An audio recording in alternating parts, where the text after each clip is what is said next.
22h19 sur Europe 1, c'est l'invité d'Europe Nuit et vous recevez Pierre de Villeneuve, le chroniqueur sur Europe 1, ancien président du PSG, Charles Villeneuve. Bonsoir Charles Villeneuve. Bonsoir. Et merci de nous accompagner dans Europe Nuit. Vous avez regardé le match, j'imagine? Bien sûr. Alors? Eh bien écoutez, j'étais pratiquement persuadé de notre qualification au début de la deuxième mi-temps, quand le but a été marqué par Edison Cavani. Et je me suis dit, enfin, ils ont compris, ils sortent de leur isolement, c'est-à-dire du quadrilatère, vous savez, du rectangle plutôt, qui est tracé devant les buts. Ils ne sont pas sortis de là pendant quasiment toute la première mi-temps, et ils se sont fait marquer 2 buts.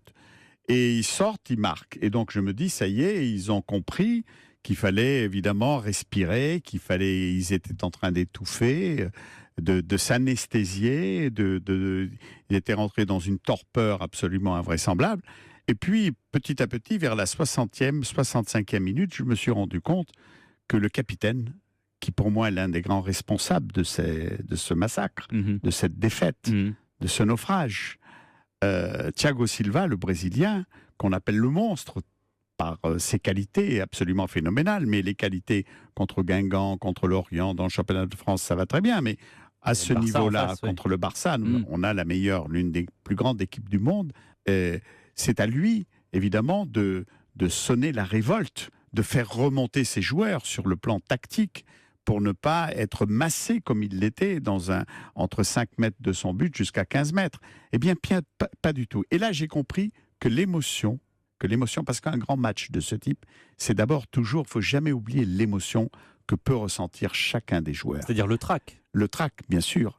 Et le trac est toujours fondateur de sentiments, si vous voulez, mêlés et épars, et qui vont vous déconcentrer, vont vous faire perdre votre sang-froid. C'est ce contre quoi il faut absolument lutter. C'est comme une tumeur, vous savez, qui pousse, qui se répand. Qui gangrène, et qui gangrène l'attitude, en tout cas, du capitaine.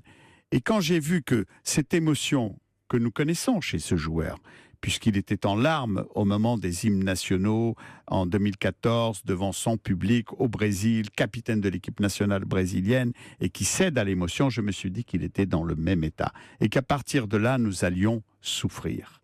Et nous avons souffert. Il y a d'autres joueurs, notamment le goal. On ne gagne pas une Champions League, un tel événement, avec un goal qui ne sait pas quand il faut sortir, comment il faut sortir, et qui n'a pas, si vous voulez, une évaluation juste des choses. Donc déjà, le capitaine Thiago Silva et le gardien de but n'étaient pas au niveau. Absolument, et à partir de là, vous allez vers une défaite certaine, une élimination peut-être pas. Et parce que évidemment, ils feront leur acte de contrition, mais si je poussais, si vous voulez, la métaphore encore plus loin, j'irais porter plainte au parquet national financier pour emploi fictif. Parce qu'au prix où ils sont payés, entre 8 et 12 millions d'euros il y a un détournement de salaire. Et vraiment, on était tellement loin des joueurs que nous avions vus 3 semaines auparavant. Quand la fin du match a été sifflée, est-ce que vous avez eu mal? Est-ce que vous avez eu mal pour ce PSG qui a été, d'une certaine manière, le vôtre? Je dois dire honnêtement que j'étais abasourdi. Et j'ai eu mal. Juste pour comprendre, vous étiez où? Vous étiez chez vous? J'étais chez moi. Oui, non, j'étais vous chez vous êtes servi un alcool fort? Non, Qu'est-ce qui s'est passé? pas du tout. Je suis pas comme ça. Moi, je perds, je le dis le plus modestement du monde, rarement mes moyens. Je ne crie pas, je ne souffre pas. Je n'aime pas tellement les commentaires. Je commente pas pendant le match. Très peu où j'envoie quelques tweets. Oui.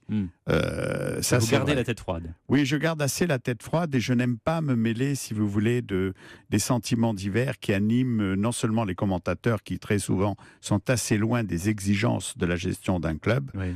Moi, j'ai souffert pour des gens qui ont mis beaucoup d'argent, qui ont investi, qui ont fait de Paris ce que Paris est devenu en matière de football. C'est devenu une place forte de l'Europe. Tout le monde envie les moyens de Paris, pas seulement au niveau du championnat de France, mais au niveau aussi du football étranger, même italien. Et ils ont à leur tête comme directeur général un homme de grand marketing, un homme qui a structuré des clubs étrangers, qui a structuré notamment le tennis français, qui a structuré la Juventus, qui est un grand club à Turin, qui est le club de la Fiat. Et c'est lui qui l'a tiré de l'ornière. Oui. Et donc, cet homme est en train de faire de Paris Saint-Germain, une marque mondiale, bien sûr. C'est Jean-Claude Blanc. Oui. Il est en train de faire, et il sera peut-être d'ailleurs le directeur général des Jeux Olympiques si si la France a les prochains Jeux Olympiques. Charles, vous parliez des commentaires, beaucoup de commentaires juste après le match et puis encore aujourd'hui sur l'arbitre qui a été vendu au Barça. Je l'ai trouvé un peu partial, effectivement, mais moi je suis partisan. Donc je ne pense pas qu'il faille rendre responsable l'arbitre de cette défaite. Non, c'est d'abord nous, si j'ose dire. Je ne suis plus le président depuis pas mal de temps du PSG, depuis 2009, mais c'est nous qui avons vraiment perdu. Où est-ce qu'on va ? Où va le PSG aujourd'hui ? Beaucoup de choses vont être remises en question. D'abord, il ne faut pas oublier que le PSG est en train de conclure des alliances très importantes sur le plan du marketing et du business. Là, on sportif. parle du Qatar, de Nasser On parle El pas Khelaifi. seulement du Qatar, a conclu des accords avec Panasonic, avec Nike, avec Microsoft.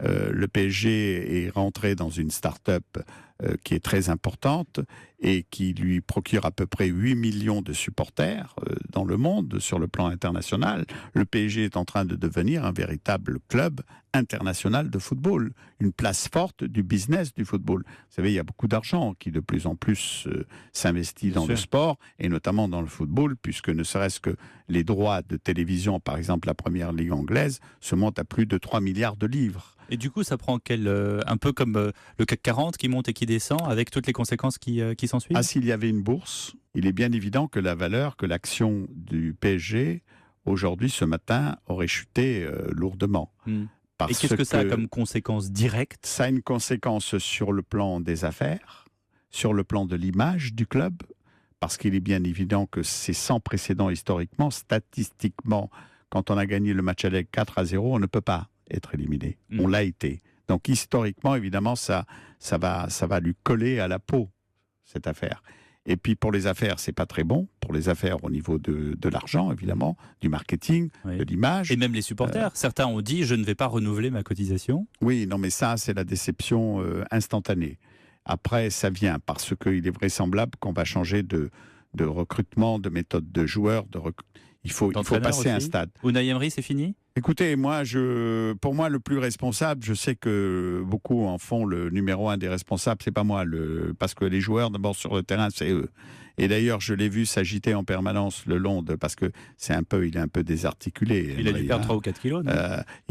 En faisant le signe de remonter, de ne pas être collé comme il était, on aurait dit des sangsues sur leur cage de foot, mais moi, je n'en ferai pas le premier des responsables. Je trouve que ce qu'il a fait à l'aller, il ne faut pas l'oublier, était remarquable, formidable, avec une sorte de coordination, de pressing qui a payé de manière exceptionnelle et qui a introduit la vitesse dans le jeu agréable du PSG. Et donc, je réfléchirai avant de prendre des décisions hâtives. Dernière question, Charles Villeneuve. Qu'est-ce que vous pensez des échauffourées, des violences qu'il y a eu après ce match? Même à la sortie du parking, on a vu les voitures des joueurs, pour l'une d'elles, percuter un supporter. Il y a eu cette effervescence violente. Quel regard vous portez là-dessus? Ça fait partie de la lèpre qui est inhérente au football et je pensais que ça s'était atténué parce qu'il y a eu des mesures qui ont été prises qui étaient importantes. Moi, je n'ai jamais connu ces violences, jamais. Parce qu'il y a C'est un phénomène nouveau. C'est un phénomène relativement récent, depuis 5 à 6 ans à peu près. Pas seulement autour du PSG, autour de plusieurs grands clubs européens, mais au PSG, évidemment, il y a eu, on le sait, un affrontement qui a conduit des supporters du PSG à s'entretuer, puisqu'il y a eu un mort, et ce qui était extrêmement grave. Des décisions ont été prises, une sélection s'est faite, notamment au niveau des spectateurs. Est-ce qu'on va revenir vers ça? Je ne le souhaite pas, parce que des associations de supporters historiques, le club en a besoin, et surtout dans ces moments-là. Merci beaucoup, Charles Villeneuve, pour votre éclairage.